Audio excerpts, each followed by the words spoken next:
రమేషుడు తను ప్రేమించిన హేమా నళినిని కాదనుకొని తండ్రి బలవంతంపై సుశీల అనే అమ్మాయిని ఇష్టం లేకుండా పెళ్ళాడతాడు. పెళ్ళై తిరుగు ప్రయాణంలో పడవ ప్రమాదంలో తన వాళ్ళందరినీ కోల్పోతాడు. ఈ పెళ్లి కూతురుగా ఒక ఆవిడను చూసి చేరదీసి సపర్యలు చేసి ఇంటికి తీసుకువస్తాడు. ఆమెని అపురూపంగా చూసుకోవాలని అనుకుంటూ ఉంటాడు. ఇంతలో మాటల సందర్భంలో ఆమె మాట్లాడుతూ తాను ఎవరో చెప్తుంది. తన భార్య ఈవిడ కాదనుకునే అనుమానం రమేషుల్లో మొదలవుతుంది. పక్కనే ఉన్న అమ్మాయి ఉనికినే మర్చిపోయినట్టున్న రమేషుని మెల్లగా తట్టిలేపుతూ, నిద్రపోతున్నారా అని అడిగింది. లేదు అన్నాడు, కానీ మరేమీ మాట్లాడలేదు. ఆమె మౌనంగా నిద్రించడానికి ప్రయత్నిస్తున్నది. రమేషుడు లేచి కూర్చొని ఆమె వైపు చూశాడు, కానీ విధిరాత ఆమె ముఖం మీద కనపడలేదు. ఇటువంటి భయంకర గతం ఈమె అందమైన ముఖం ఎలా దాచిపెట్టింది అని అనుకుంటున్నాడు. శ్రీమతి కమలాదేవి. ఆ అమ్మాయి మాటలు వినగానే రమేషునికి తను వివాహం చేసుకున్నది ఈ అమ్మాయిని కాదని అర్థమైంది.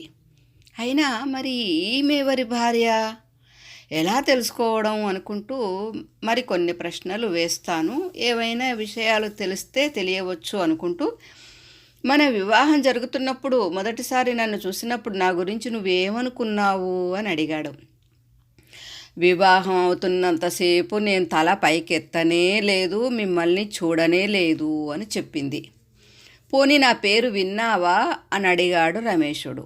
మన వివాహం జరిగే ముందు రోజే మీ గురించి విన్నాను.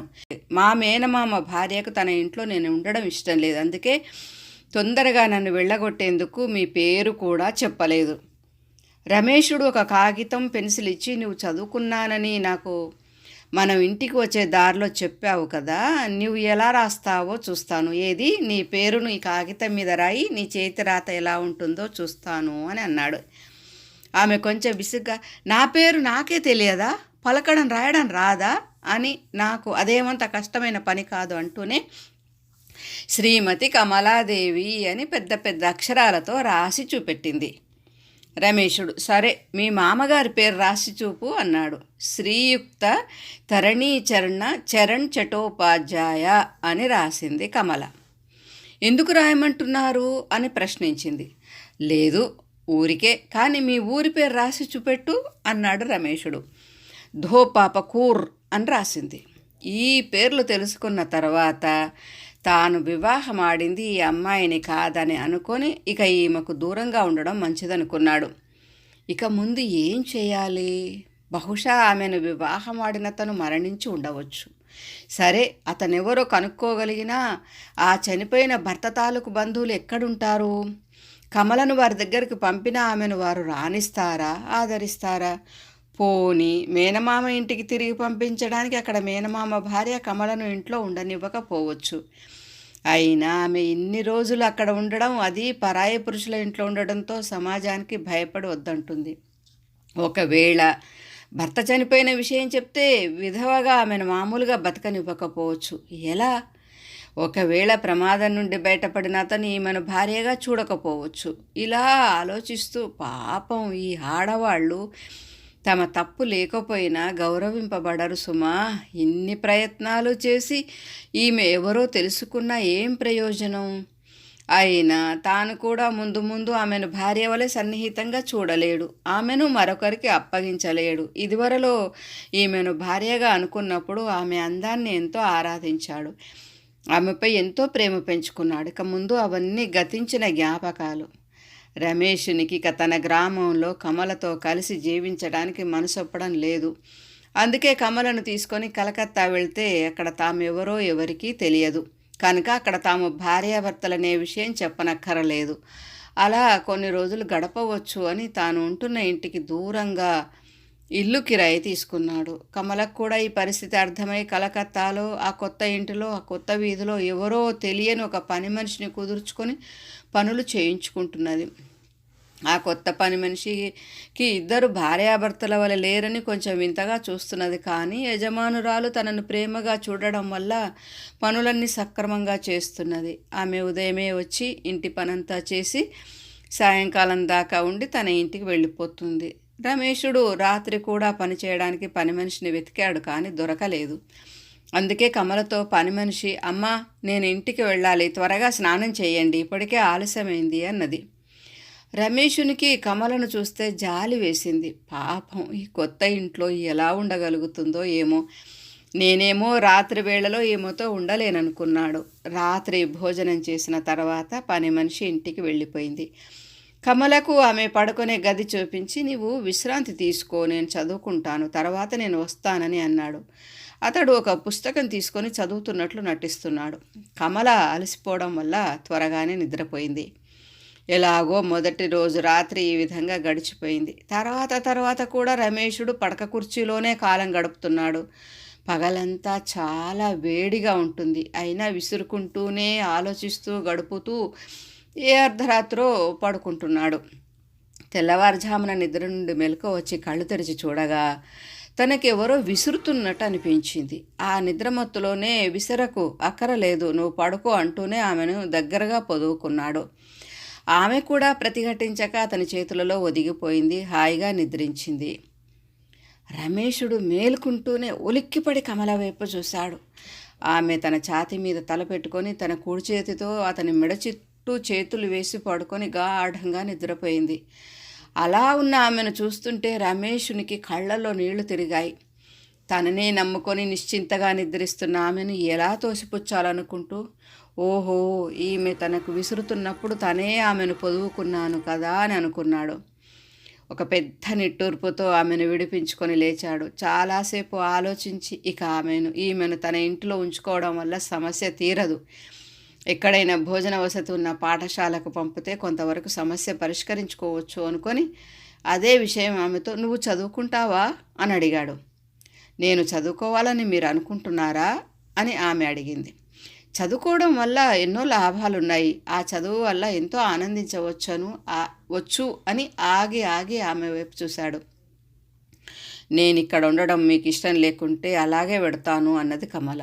అయినా ఇంత వయసు వచ్చిన తర్వాత పాఠశాలకు ఎలా వెళ్ళను అని ఆశ్చర్యంగా అడిగింది. ఏం పర్వాలేదు, నీకంటే పెద్దవారు కూడా పాఠశాలకు వెళ్ళి చదువుకుంటారు. రమేషుడు ఒకనాడు కమలను బడికి తీసుకొని పోయి ప్రధాన ఉపాధ్యాయురాలికి అప్పజెప్పాడు.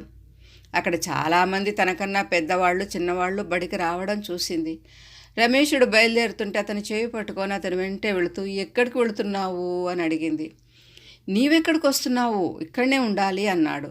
అయితే మీరు ఇక్కడ ఉండారా అని అడిగింది బొంగురుపోయిన గొంతుకతో. ఉండను అన్నాడు రమేషుడు. అతని చేయి విడవకుండానే, నేను కూడా ఉండను, నన్ను మీతో తీసుకొని పోండి అని అన్నది. చిన్న పిల్లల వాళ్ళే చెయ్యకు అని ఆమె చేతిని తన చేతి నుండి విడిపించుకున్నాడు.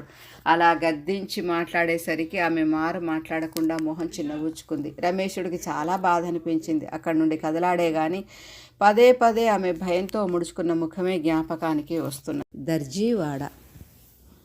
రమేషుడు కలకత్తాలో ఉన్న ఆలీపూర్ కోర్టులో తను వకాల్తా చేయాలని నిశ్చయించుకున్నాడు. కానీ ఇంట్లోనూ మనసులోనూ ఉన్న ఈ అనిశ్చితి కారణంగా ఎటూ తేల్చుకోలేక, పని మీద పూర్తిగా ఏకాగ్రత కుదరక ఊరకనే వషౌరా వంతెన దాటి కాలేజీ స్క్వేర్ చుట్టూ తిరిగి రావడం అలవాటయ్యింది.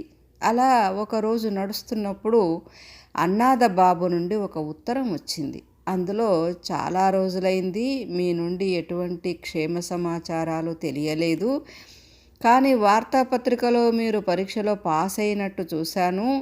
మీరే ఆ విషయం చెప్తే ఇంకా బాగుండేది. మీరు కలకత్తాకు ఎప్పుడు వస్తారు? మీ స్నేహితులందరూ ఆతృతతో ఎదురు చూస్తున్నారు. అంతేకాదు, హేమనళినితో వివాహం చేయాలని నిశ్చయించిన అబ్బాయి ఇంగ్లాండ్ నుండి భారతదేశానికి వచ్చి న్యాయవాద వృత్తి చేయడానికి పేరు నమోదు చేసుకున్నాడని, అతను కులాంతర వివాహం చేసుకున్నాడని రాశాడు. రమేషుడు ఆలోచనలో పడ్డాడు. ఇదివరకు వెళ్ళినట్టుగా హేమనళిని ఇంటికి వెళ్ళడం అంత బాగుండదేమో అని అనుకున్నాడు. అంతేకాదు, కమలతో తనకున్న సంబంధం అప్పుడే చెప్పడం బాగుండదనుకున్నాడు. హేమనళినితో స్నేహం ఎప్పుడూ స్వచ్ఛంగా ఉండాలన్నది తన నిర్ణయం. అందుకే రమేషుడు వెంటనే అన్నాద బాబుకు, మీకు ఉత్తరం రాయనందుకు క్షమించండి, మా ఊరిలో నాకున్న పరిస్థితుల వల్ల రాయలేకపోయానని జవాబిచ్చాడు. కానీ దాని మీద తన చిరునామా రాయలేదు. ఆ ఉత్తరాన్ని పోస్ట్ చేసిన తర్వాత తెల్లవారి తెల్లని ధోవతి, నిండు చేతుల తెల్లని చొక్కా, పైనుండి నల్లని కోటు వేసుకొని కోర్టుకు వెళ్ళి ఇంటికి నడిచి వస్తూ జటకా బండిని కిరాయికి మాట్లాడుకుంటున్న సమయంలో ఎక్కడి నుండో నాయనా రమేష్ బాబు అనే పరిచయం ఉన్న గొంతుక వినిపించింది. మరియు బాబు బండి ఆపు అంటూ మరొక కంఠం వినపడ్డాయి. అంతలోనే బండి వచ్చి అతని పక్కన నిలబడింది. ఆ బండిలో అన్నాదబాబు కూతురు హేమనళినితో కలిసి అలీపూర్లోని జంతు ప్రదర్శనశాలలో జరిగిన వనభోజనాలు చేసి వస్తున్నారు. ఎప్పటి వలనే హేమనళిని చాలా ప్రశాంతంగా, చక్కని ముఖంతో, ఆమె ఎప్పుడూ ధరించే దుస్తులతో, అందంగా వేసుకున్న జడతో, మంచి గాజులు వేసుకొని వజ్రాలు పొదిగిన కడియాలు గాజుల ముందు వేసుకొని చూడటానికి ఎంతో అందంగా కనపడింది. రమేషుడు చూస్తూనే ఒక్క క్షణం హృదయ స్పందన ఎక్కువ అవడంతో ఏమీ మాట్లాడక అలా ఉండిపోయాడు. అన్నాదబాబు రమేషుడి వైపు చూస్తూ, అనుకోకుండా కలుసుకున్నాం. ఈ మధ్య మీ క్షేమ సమాచారాలు తెలియడం లేదు, నువ్వు ఉత్తరాలు రాయడం లేదు, రాసినా నీ చిరునామా రాయవు, ఎందుకలా, ఏమిటి విశేషం?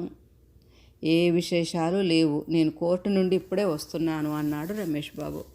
అయితే మాతో పాటు మా ఇంటికి సాయంకాలం ఛాయకు రండి. ఆ ఆహ్వానం రమేషుడికి చాలా సంతోషం కలిగించింది. కానీ అంతకుముందే బండిలో కూర్చున్నాడు రమేష్. అంతలో హేమనళిని, మీరు పరీక్షలో పాస్ అయినట్టు మాకెందుకు చెప్పలేదు అని అడిగింది. రమేషుడికి ఏమనాలో తోచక, అవును మీరు పాస్ అయినట్టు నాకు తెలిసింది అన్నాడు. ఓహో అవునా, అయితే మమ్మల్ని మర్చిపోలేదన్నమాట అన్నది హేమనళిని. మీరు ఎక్కడుంటున్నారు అని అడిగాడు అన్నాదబాబు. దర్జీవాడలో అన్నాడు రమేషుడు. కాలుటోలాలో ఇల్లు వసతి బాగానే ఉండేది కదా, ఎందుకు ఖాళీ చేశారు అని అడిగాడు అన్నాదబాబు. ఎందుకు కొత్త ఇంటికి మారావు అన్నట్టుగా చూస్తూ. అన్నాదబాబు అడిగిన ప్రశ్నకు రమేషుడు ఏమని సమాధానం ఇస్తాడు అని ఎదురు చూస్తూ హేమనళిని రమేష్ని వైపు చూసింది. ఆమె చూపు నుండి తన చూపు తప్పించుకోలేకపోయాడు. నేను ఆ పాత ఇంటికే వెళ్దామనుకున్నాను, కానీ మా బంధువు ఒకతను హెదువా దగ్గర ఇల్లు తీసుకొని ఉంటున్నాడు. అతనికి అందుబాటులో ఉండేందుకు నేను దర్జీపారామో ఇంటిని కిరాయికి తీసుకున్నాను అని తన ఇల్లు మారడం ఒక నేరంగా చూస్తున్న హేమనళినికి సంజాయిషి వలె చెప్పాడు. ఇది ఒకంత మనసును బాధ పెట్టే విషయమే. హేమనళిని ఏమీ మాట్లాడలేదు. ఆమె చూపంతా రోడ్డు మీదే నిలిపింది. ఎందుకంటే రమేషుడు చెప్పింది అబద్ధం కాకపోయినా అతని చుట్టం ఉంటున్న ఇల్లు అదే హెదువాకు కాలుటోలా అంత దగ్గరేం కాదు.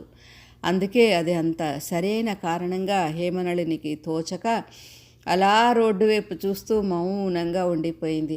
ఆ మౌనాన్ని పటాపంచలు చేయాలన్న ఉద్దేశంతో జోగీంద్రుని గురించి ఏమైనా తెలిసిందా అన్నాడు. కానీ జోగీంద్రుడు పరీక్ష తప్పాడని అన్నాదబాబు జవాబిచ్చాడు.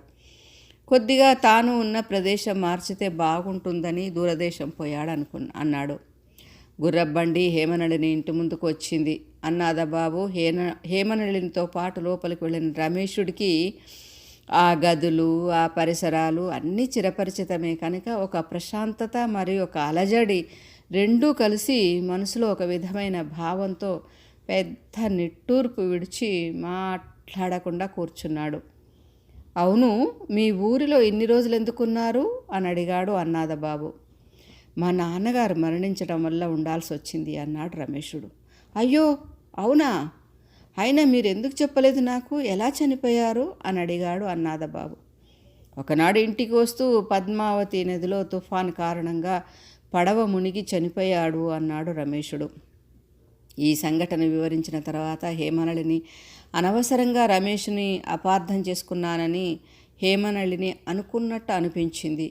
హేమనళిని కూడా మనసులో అదే అనుకుంటున్నది.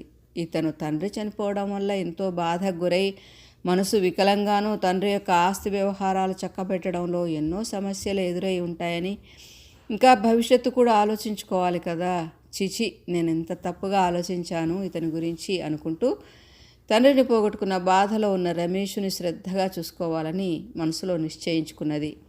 ఇంతలో హేమనళిని రమేషునితో ఈ రాత్రికి మీరు ఇక్కడే భోంచేయాలి అని పట్టుబట్టింది. రమేషునికి కూడా ఆకలి అవుతున్నది. హేమనళిని తండ్రితో నాయనా ఈ రాత్రికి రమేష్ బాబు మనతోనే భోజనం చేస్తారు అని అంటూనే రమేషుని వైపు తిరిగి మీరు మీ ఆరోగ్యంపై ఎంతమాత్రం శ్రద్ధ చూపడం లేదు, చూడండి మీరెంత నీరసంగా కనపడుతున్నారో అని అన్నది.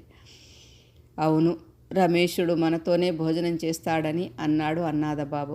ఇంతలో అక్షయుడు ఓహ్ మీరు రమేష్ బాబా, ఇప్పుడే మీ గురించి అడుగుతున్నాను, ఇంతలో మీరే కనపడ్డారు. అవును ఈ మధ్య మీరు కనపడటం లేదేమి, మమ్మల్ని మర్చిపోయారా అన్నాడు.